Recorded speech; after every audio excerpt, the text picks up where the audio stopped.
What's going on, everybody? It's Jordan, aka Four Eyes Malone. So, today I want to talk about what is going on with gamers questioning the value of video games. So, as we've seen, video games have gone up to as high as $70 for a standard edition, a la PlayStation exclusives like Demon Souls or Ratchet and Clank. There's also games that are still in the $60 range, like Assassin's Creed. There's also games coming out like the newly revealed Metroid Dread for Nintendo Switch that's going to be $59.99, $60, which has some gamers questioning the value of a Metroid, a 2D Metroid game, saying it should be like priced like an indie Hollow Knight title, Dead Cells, something like that. Also, we have Game Pass in the ecosystem on Xbox and PC. So this has really kind of changed the landscape of how gamers view video games and the price and the value. So the first thing I really wanted to say is I feel like a lot of the issue with gamers and the value is FOMO. Gamers like gamers do not like to miss out on the hottest titles. Gamers want to be in the conversation all the time. So whenever we look at a price, we always think, "Oh man, this game is $60, this game is $70, whatever."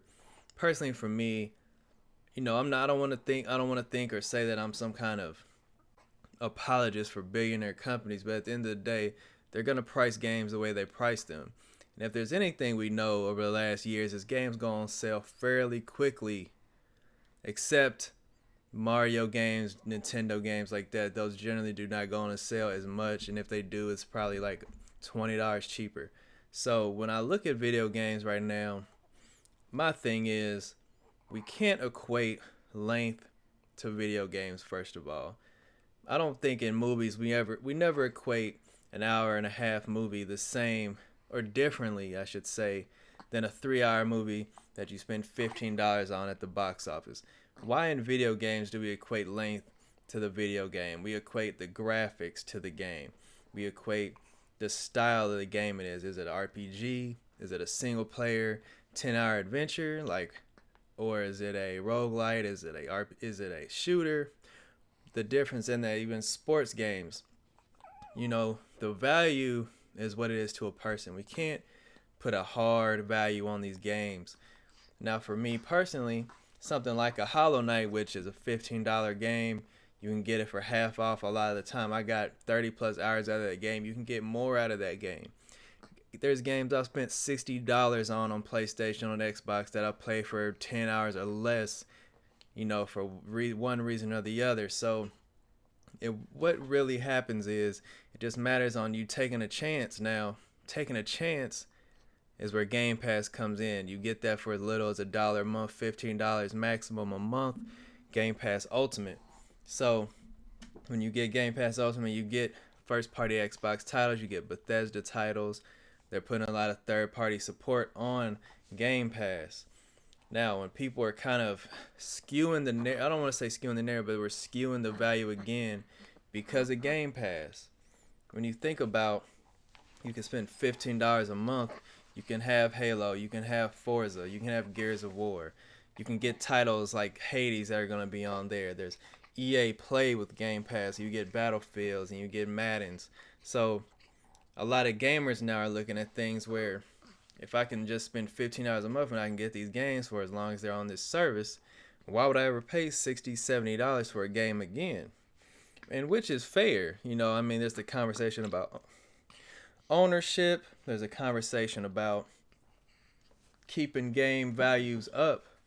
And once again, it's not about defending the corporations, but I think as gamers, we want to show that the games we like are worth value, especially in a situation with this Metroid Dread coming out for Nintendo Switch, where there are some gamers that, I can't necessarily say what age demographic they are, or, what their situation is, but there are some that think that that game doesn't look like a $60 title to them. But people that grew up with Metroid games look at it as, this is going to be worth every penny. I know what I'm going to get from a Metroid game. That series never let them down.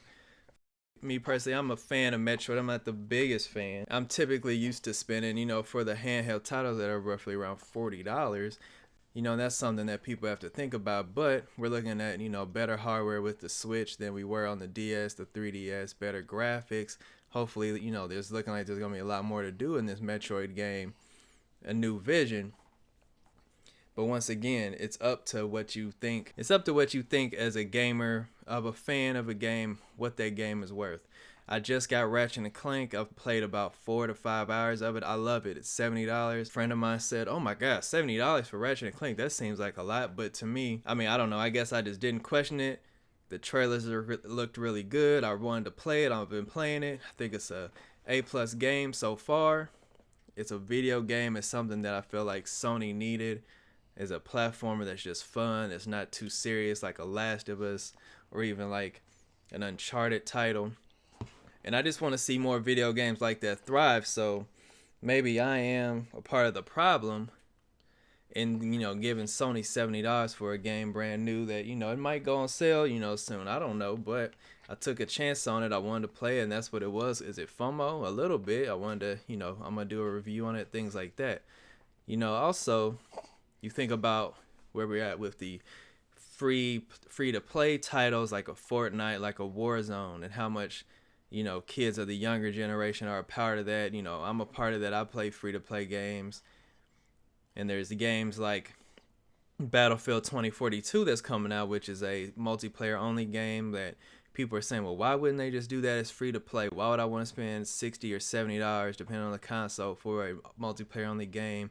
Am I getting the value in that? But once again, some people love Battlefield. Some people want that experience. Some people are going to put that $70 down. No one's going to make anybody pay for microtransactions going forward. Just like with Fortnite, nobody said you had to pay for, the skins and what, crazy dances and everything else for that game. But I think that, that's really, if you want to say what's a bigger reason for this conversation, it would have to be, is it free to play games or is it Game Pass? Which one is it? We have so many options now. And as gamers, we should be happy that we have options.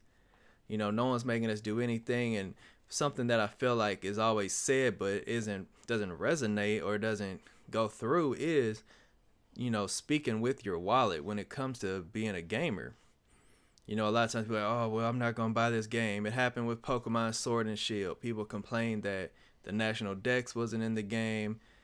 People said that this game, it wasn't going to be worth it because you can't get every Pokemon in the newest, in Sword and Shield on Nintendo Switch. And I'm one of the 20+ million people, however many they've sold, that bought that game.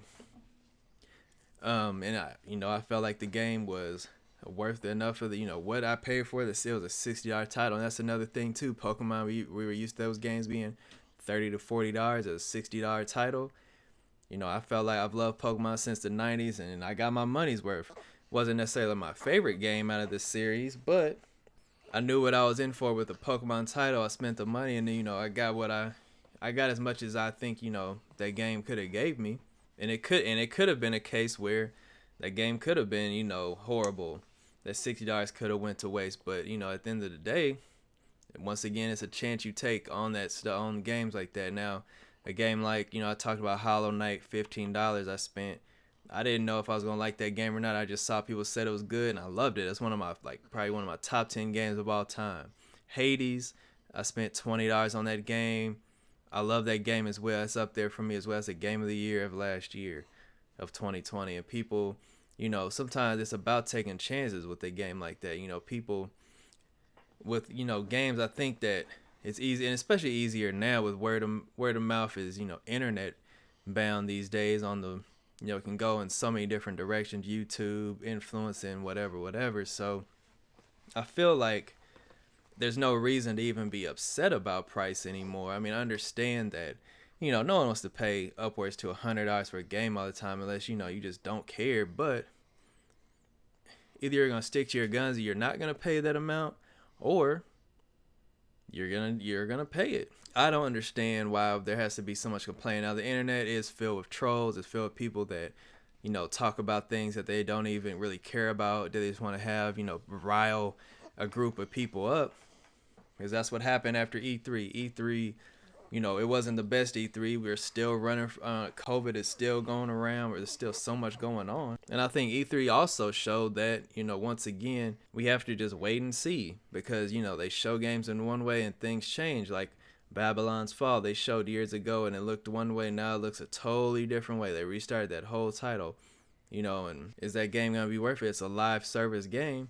I don't know. All in all, I say that if we're going to talk about the value of games, we can't equate it to the length. We can't equate it to how it looks. It has to come down to gameplay. If I didn't say it clearly enough, it has to come down to what you expect, what you want. You have to vote with your wallet. You can't let FOMO get to you as much as it probably. I feel like that's what it is. It's a lot to do with FOMO. It's a lot to do with, free to play is out here, Game Pass is out here. A lot of games do go cheap after a while. So what's the harm in waiting for the majority of gamers? There's really no harm in waiting.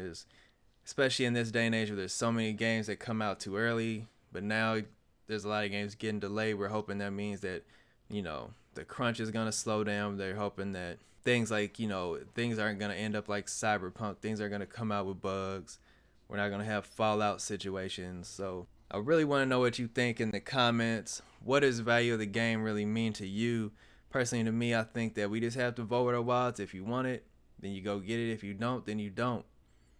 I'm not apologizing for companies making prices a certain way, but at the end of the day, you have to make a choice for yourself as a gamer. You're never going to be able to play all the games anyway. There's so many games we have that we end up getting, especially if you're a PC player. Steam sales, all that. There's just so many games out there. There's always more. There's always something else to do. So let me know what you think in the comments. Like, subscribe. What do you think about the value of games? This is Jordan, aka 4 Eyes Malone. Peace.